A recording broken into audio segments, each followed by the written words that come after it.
यानी कि 30 अप्रैल को मन की बात कार्यक्रम का 100वां एपिसोड कई रिकॉर्ड बनाने का रखा गया है लक्ष्य। सांसदों से अपने अपने संसदीय क्षेत्र में 30 अप्रैल को इस प्रसारण को सुनने का सौंपा जिम्मा। राजभवनों में भी सुना जाएगा कार्यक्रम। आयोजन में आमिर खान और रवीना टंडन जैसे बड़े सितारे भी होंगे शामिल।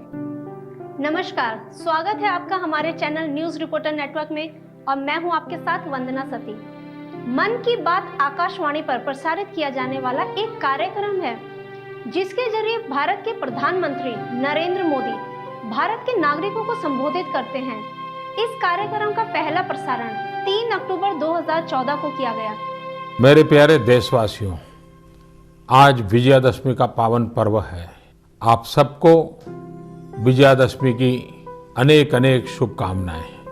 मैं आज रेडियो के माध्यम से आपसे कुछ मन की बातें बताना चाहता हूं और मेरे मन में तो ऐसा है कि सिर्फ आज नहीं, ये बातचीत का अपना क्रम आगे भी चलता रहे। मैं कोशिश करूंगा हो सके तो महीने में 2 बार या तो महीने में 1 बार समय निकाल करके आपसे बातें करूं। आगे चल करके मैंने ये भी मन में सोचा है कि जब भी बात करूंगा तो रविवार होगा और समय प्रातः 11 बजे का होगा, तो आपको भी सुविधा रहेगी और मुझे भी ये संतोष होगा कि मैं मेरे मन की बात आपके मन तक पहुंचाने में सफल हुआ हूं। कितनी सफल रही मन की बात, आइए जानते हैं इस रिपोर्ट में। मन की बात का पहला प्रसारण 2014 में 3 अक्टूबर को हुआ था। अब तक किए गए प्रसारण में घरेलू खिलौनों के प्रोत्साहन और कोविड के समय की गई प्रधानमंत्री की अपील बेहद सफल साबित हुई है।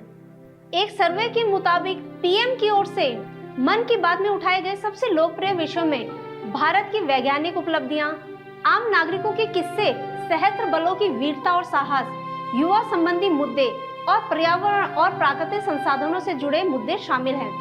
एक सर्वे की माने तो मन की बात कार्यक्रम में श्रोताओं की संख्या बढ़ती ही गई है। सर्वे में ये तक बताया गया है कि अब तक 100 करोड़ लोग इस प्रसारण को कम से कम एक बार जरूर सुन चुके हैं, जबकि 23 करोड़ लोग इसे नियमित तौर पर सुनते हैं। मन की बात का 100वां एपिसोड सफल बनाने के लिए बीजेपी और सरकार ने कमर कस ली है। रिकॉर्ड बनाने का लक्ष्य भी पार्टी के आगे है। 30 अप्रैल को रेडियो पर प्रसारित होने वाले मन की बात के 100वें एपिसोड को यादगार बनाने की तैयारी जोरों शोरों से चल रही है। इसके लिए सरकार और बीजेपी रूपरेखा तैयार कर ली गई है। पार्टी की तरफ से उसके सभी प्रतिनिधियों, पदाधिकारियों और कार्यकर्ताओं को इसे सफल बनाने का जिम्मा सौंपा गया है। सभी सांसदों से कहा गया है कि वे अपने अपने संसदीय क्षेत्रों में लोगों के साथ 30 अप्रैल को इस प्रसारण को अवश्य सुने। भारत के वैज्ञानिक उपलब्धियां उन्होंने चर्चा की, आम नागरिकों के किस्से आए, सशस्त्र बलों की वीरता के का उल्लेख आया, युवा संबोधित मुद्दे, युवाओं से जुड़े हुए मुद्दे मन की बात में रहे, पर्यावरण और प्राकृतिक संसाधनों संबंधी मुद्दे भी मन की बात का एक पहलू बना रहा। प्रधानमंत्री जी की संवाद शैली का भी प्रभाव दिखाई दिया।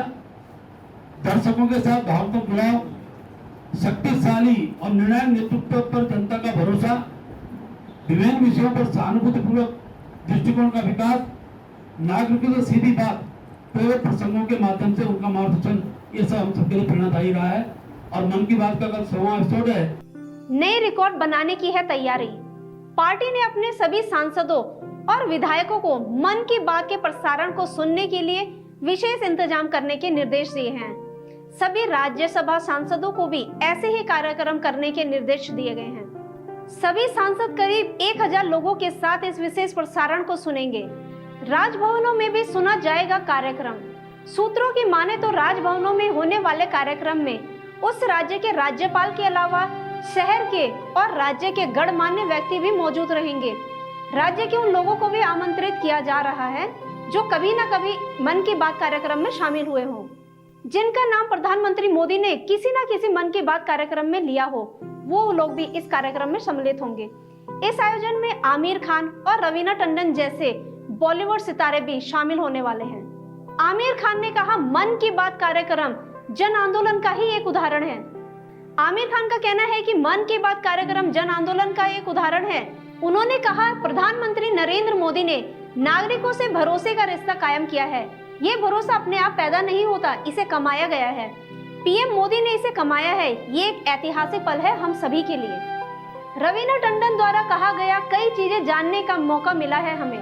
फिल्म अभिनेत्री रवीना टंडन ने कहा है कि जब से मन की बात शुरू हुई है, जो चीजें हम अभी तक नहीं जानते थे उन्हें भी जानने का हमें पूरा मौका मिल रहा है।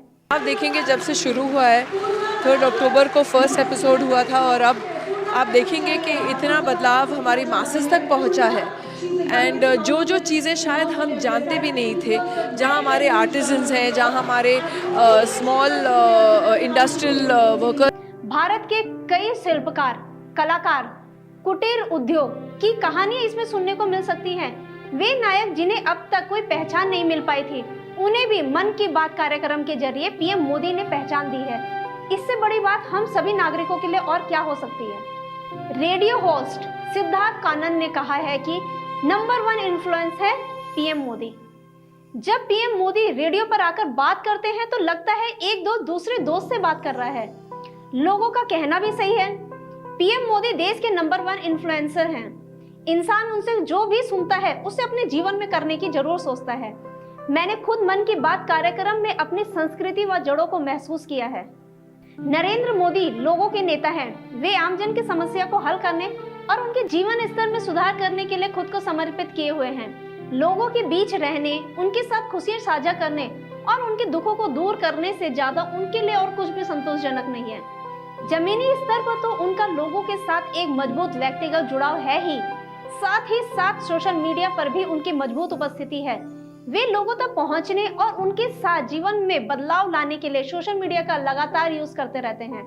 वे Facebook, Twitter, Instagram, SoundCloud, अन्य सोशल मीडिया प्लेटफॉर्म पर भी बहुत सक्रिय रहते हैं। तो आज के इस एक्सक्लूसिव रिपोर्ट में बस इतना ही। देखते रहिए न्यूज रिपोर्टर नेटवर्क। धन्यवाद। अगर आप हमारे चैनल पे नए हैं तो चैनल को सब्सक्राइब करें और साथ ही बेल आइकन को प्रेस करें ताकि उत्तराखंड की कोई भी अपडेट मिस ना हो पाए।